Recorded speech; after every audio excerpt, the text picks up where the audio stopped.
Magandang hapon.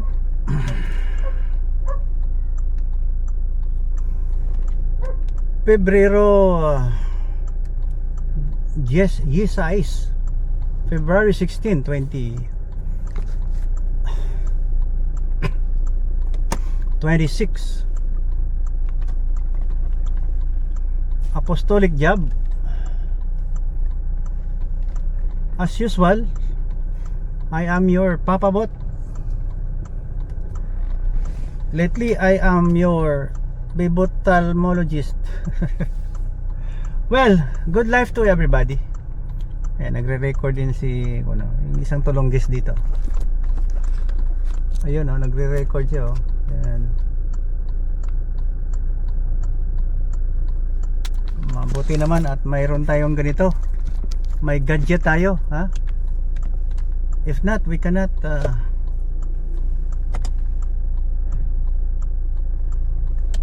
reach you out. We cannot spread the good news. It's always a good news. That's an old story about the Holy Bible. Old, new, good news. Kalahin mo, more than 2,000 years na, superstar pa rin itong si Jesucristo. Hindi ka ba nagtataka? Ha? Inaagaw-agaw na nga ang kanyang role, ha? Yung ibang religion gumawa din ng Arabic heaven. Wala pa, hiram-hiram lang yan ang idea. Plagiarism yan. Hindi totoo yan, ha? Kunwari pa sila na ang may karapatang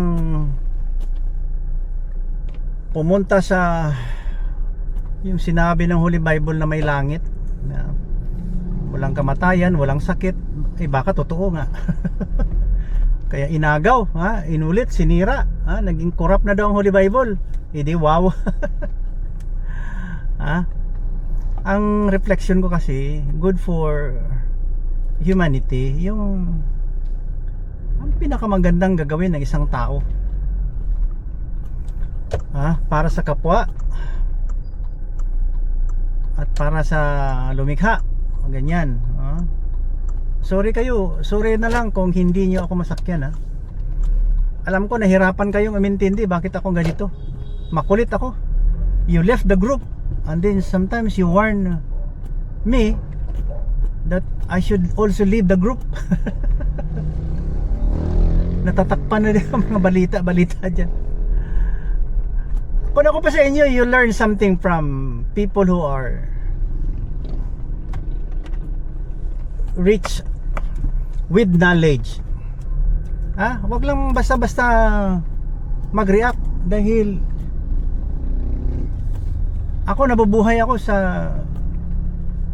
knowledgeable person. Kung hindi ko na-met sila o hindi ko na-encounter, napakawalang kwentang tao ko ngayon. Bagay, hanggang ngayon walang kwenta. I'm nobody. Yeah. Gaya nung when I was in college, 70s, parang ayaw kong, parang walang no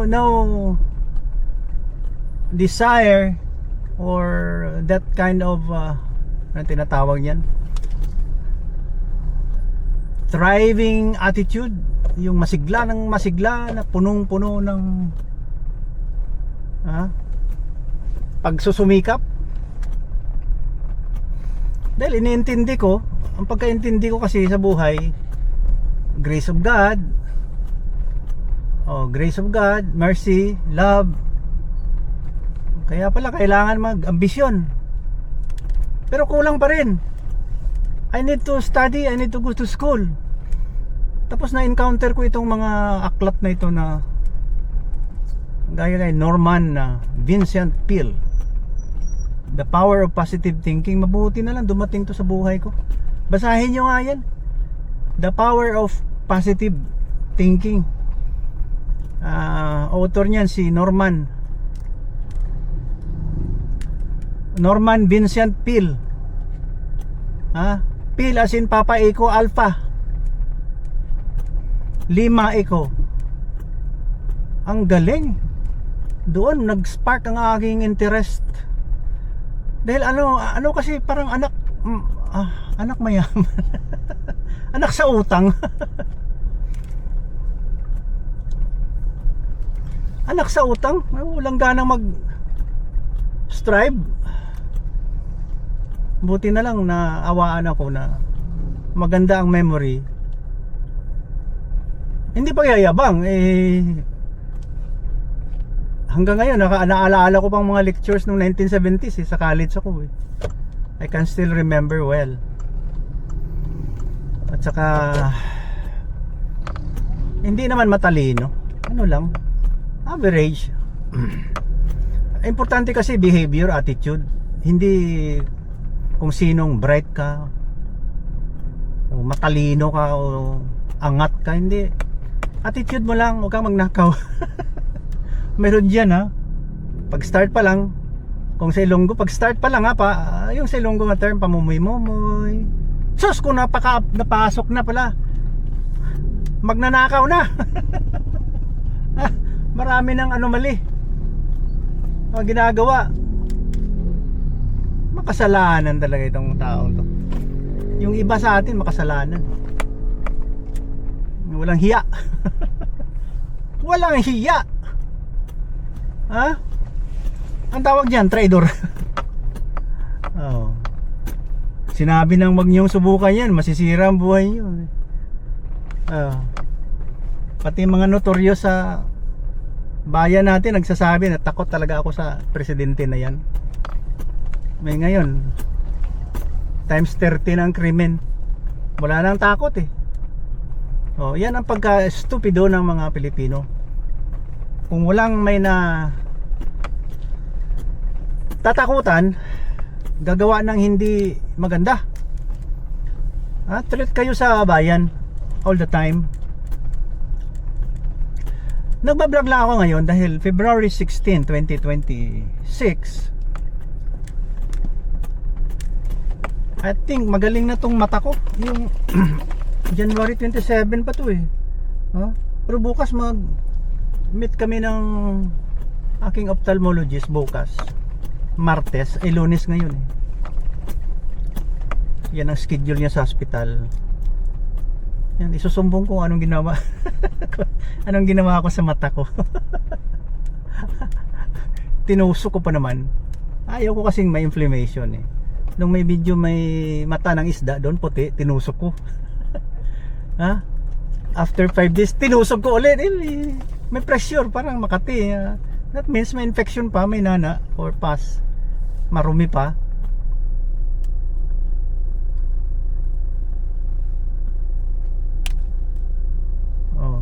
Tapos piniga.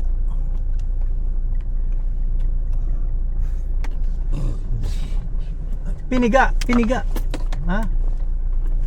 para maalis yung nana, maalis yung sosyo. Maalis yung parang patay na dugo. Ganun ang nangyari. Tinusok ko ulit ng karayom.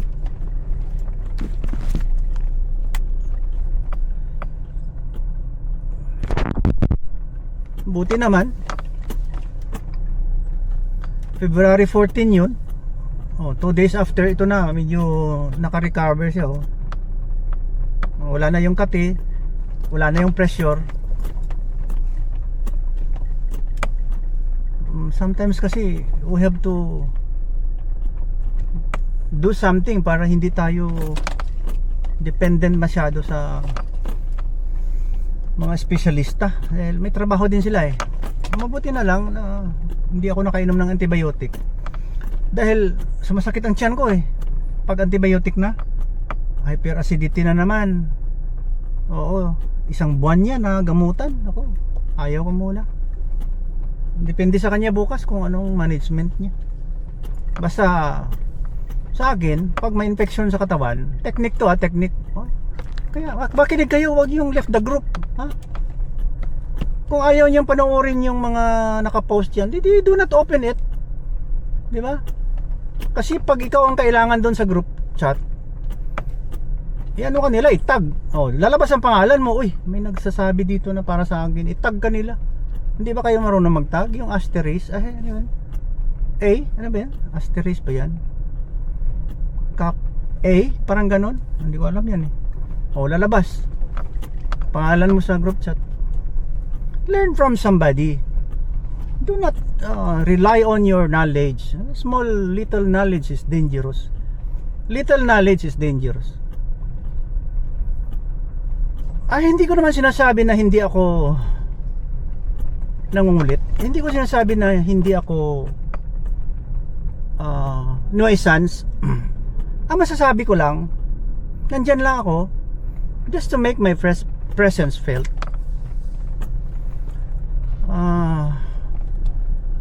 Pasensya na kayo. Ang aking rason, kung ako vlogger at saka vlogger.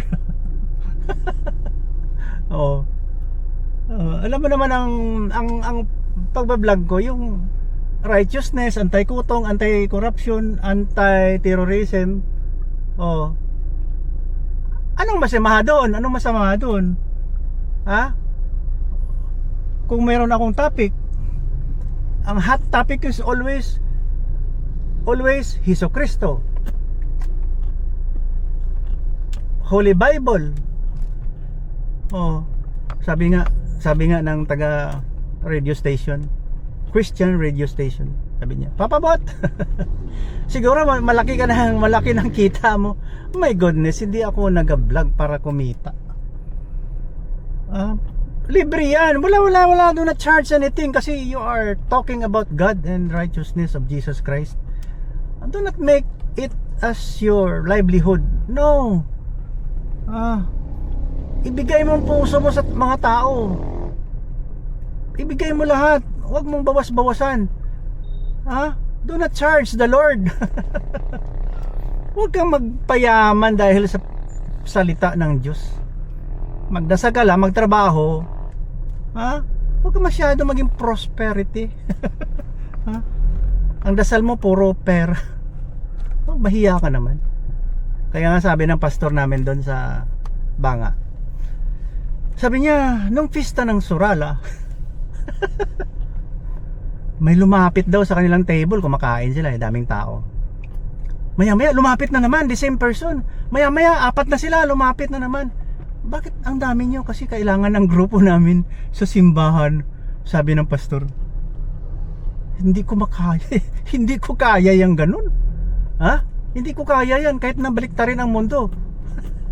Hindi ko kaya ang ganun. Ano ba yun? HPG. Hipokritong patay gutom. Hindi naman. There's no problem about that as long as you have pure in hearts. Anyway, you're spreading the word of God. Yeah, peaceful lang tayo. Susundo tayo ng apo. Mag-alas 4 na 4:30 daw ang sundo Ayan. Buti sana kung may laman pa tong gallery ko. Ang daming activities Maraming activities. May Valentine's, mayroon pa yung February 11 na Kiwanis. Hindi ko na i-erase yun. Hindi ko pa. Wala na kasi akong YouTube dito sa cellphone na to. Nililipat ko pa dito sa kabila. Dito sa may itong cellphone na to, yung luma. Sa journey vlog, wala na yung reality vlog ko kasi ayaw nila siguro sa akin na pinapagalitan ko sila dahil sa religion nilang extremist. Ayaw ko. Minsan kasi may pagka-radical tayo, sasabihin ko, ano ba kayo? Anong propeta yan? Buang-buang. Totoo naman. God is love. God is love. Bakit may extremism? Pag ang dami mga rituals magdasal ka ng 5 times a day, okay ka na? Okay ka lang? Makapagdasal ka ng 5 times a day, okay ka lang? Hindi. Every now and then magdasal ka. Maintain your righteousness every second, every minute. Hindi lang na nakapagdasal ka na ng 5 tapos pagkatapos pumatay ka ng tao. Di ba buwang-buwang yan? Sino turo niyan? Propeta? Hindi. Mga scholars yan. Mga extremely radical people na nagaturo niyan. Yeah. Mga radical, kunwari, may righteousness sila. Kaya kinakawawa niyo yung propeta niyo eh.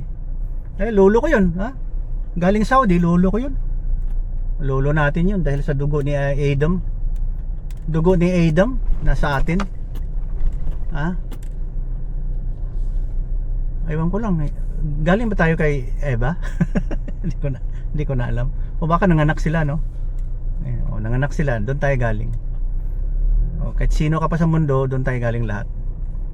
Kwento lang yan, pero kahit na hindi ka maniwala dyan, maniwala ka sa talent ng mundo ngayon, you should have your own partisanship.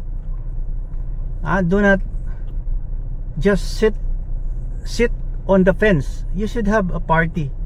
You should have a group, a chosen group para sa iyo. Kung if you choose Christianity, be a Christian. Hindi yung minsan doon ka sa kaaway. Minsan dito ka naman sa kabila. Kung sundalo ka, wala kang kinikilingan, kaya barilin mo lahat. Kalaban mo, grupo mo. Malalim, ano? Pero what I mean is, tayo, matalino na tayo eh. Matalino tayo. We can choose. We know what is bad and what is right. Ang masama at hindi masama. So, ang tinuro ng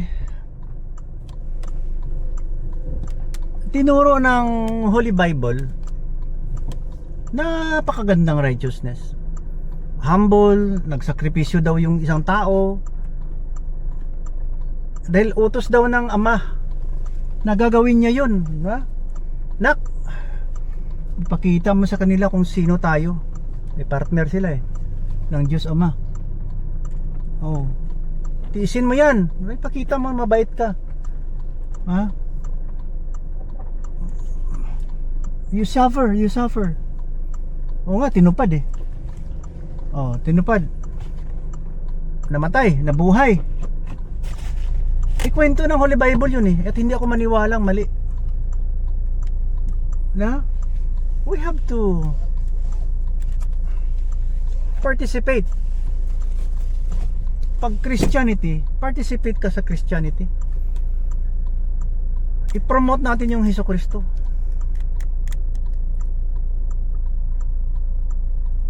Diba? Na walang kulang. Kaya ako, kahit na ganito lang ako, walang trabaho, doktor lang. Salamat naman na naabot ko yun. Wag na kayong magalit kung sino ako. Wag na kayong makulit.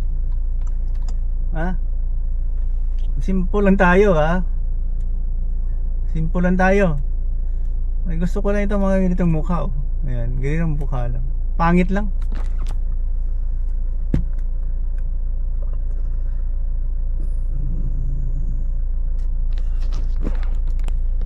Pangit lang. Tinitiis ko lang pangit. Kasi nung gwapo ako, tinitiis ko ang pagkagwapo. Kalain mo hindi ako makatulog. Wala akong buhok. Ganyan, walang buhok. May buhok. Yung manipis. Tapos wala to. Walang balbas. Pag 2 o'clock, malamig na yan sa umaga. Dito sa usual na residence ko sa Marbel. Malamig yan kasi farm yung amin eh. Palagi kong sinisipon. Ganun, nag-bronchitis na naman. Kaya sabi ko, I need this one. May apron. And then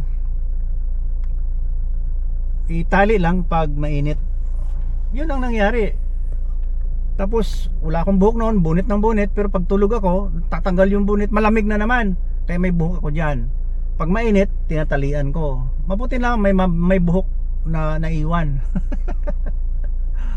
Laking tulong. Kaya ayaw ko na sa Northern Hemisphere. Ayaw ko dun. Malamig talaga dun. Hindi ko kaya. I don't know kung makabalik ako dun. Canada. Malamig.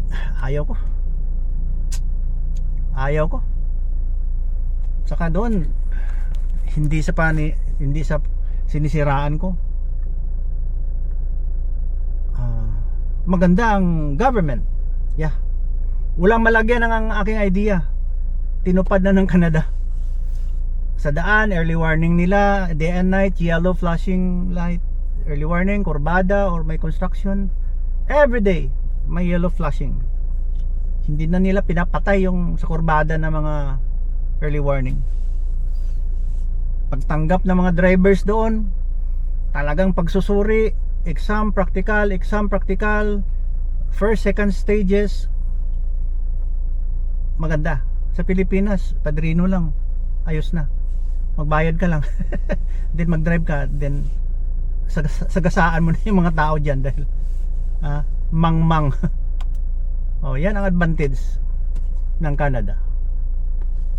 At ang disadvantage, parang wala kang ganito na you can go to your neighbors or next barrio or sa mall na naglalakad kayo. You cannot walk outside kasi parang freezer. I mean, ako kasi ang reflection ko, mas marami ako makukuhang aral dito. Doon parang kumpleto na eh. Isang tulog na lang, langit na. Maganda doon eh. Dito sa atin daming gulo, kaya mas marami ako nakikreate na reflection dito. Tsaka pagkain, no? Fresh, matamis ang mga isda. I mean, lahat parang fresh dito. Doon naka-freezer eh. Parang pagbukas mo, marinated ano ba yun? Fish? Bangus? Parang gano'n, marinated or something. Ang tatak, Jensen eh. Minsan pagbukas mo, galing Luzon na mapagkain, gulay. Pagbukas mo naman ng ulam, galing Vietnam, galing Thailand. Imported. Dito sa atin, you can maybe you look around, yan oh. Pag medyo masipag-sipag tayo doon sa mga gilid-gilid oh. Lagyan mo ng mga gulay, mabubuhay. Sa Middle East, away-away pa sila ng ayuda, pinakaagawan pa. Maganda dito. Dito tayo sa parking lot. Dito natin entayin yung apo. Yun ang nangyayari sa mundo natin. Kaya ako, reflection ko ito lang. I hope na ma-upload natin to sa Papabot Journey Vlog kasi nag-apply ako ng YouTube, panibago, binigyan ako ng YouTube short stub, hindi makapag-upload ng more than 10 minutes. Parang nagtampo ang YouTube sa akin eh. Ayun ko, siguro yun, dami nagre-report dahil minsan hindi naman ako nag-bad words. I don't say bad words. Kaya lang minsan sa kakainis mo ng mga extremist na religion, makasabi ka, sino nagturo sa iyo ng propeta? Bakit yan kayo?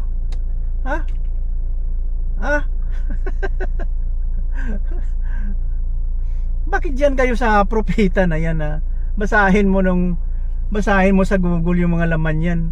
Naging rapist, naging warrior, nag-atake sa Medina, tinikman ang mga babae. Galit na galit sila oh. Tinikman ang mga babae, pinatay ang mga lalaki, inasawa yung isang Jewish woman, ginawang pulutan. Traveling bore ka siguro na propeta ka, kaya nagagalit sa akin report. Pero pag ako ay buhay pa, tuturuan ko kayo. Let's make this world a very beautiful place to stay. Huwag tayo mag-away-away dahil lang sa Diyos. Just to get a small slice of heaven. Basta Hesus Kristo nagsasabi na yan ng totoo. Siya na lang daan. Hesus Kristo lang. Hindi santos, hindi beads, hindi ano-anong hinawakan nyo sa kamay. Pahalik-halik pa kayo sa bato. Wag yan. Jesus Christ lang. Ha? John 3:16. Tapos ang problema natin. Di ba? Sinabi ko sa inyo. Wag na tayo maglukuhan. Di ba? Wag na tayo maglukuhan. Si Jesus Christ lang. Ginulo nyo pa, inangkin nyo pa na kayo ang chosen people. Paano na lang yung history na mga artifacts sa mga building ng 2,000 years old, 3,000 years old na ginawa ng mga Holy Bible character? Sabihin nyo, Holy Bible character, lahat ng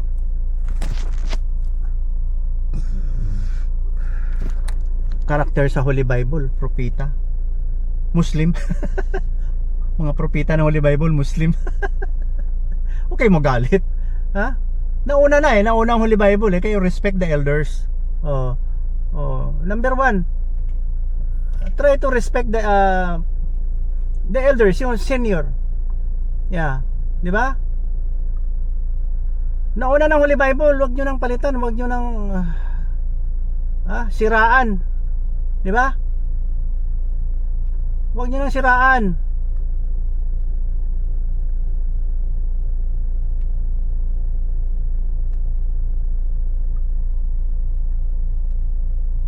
Let's have no other God but Jesus Christ. Yun na lang.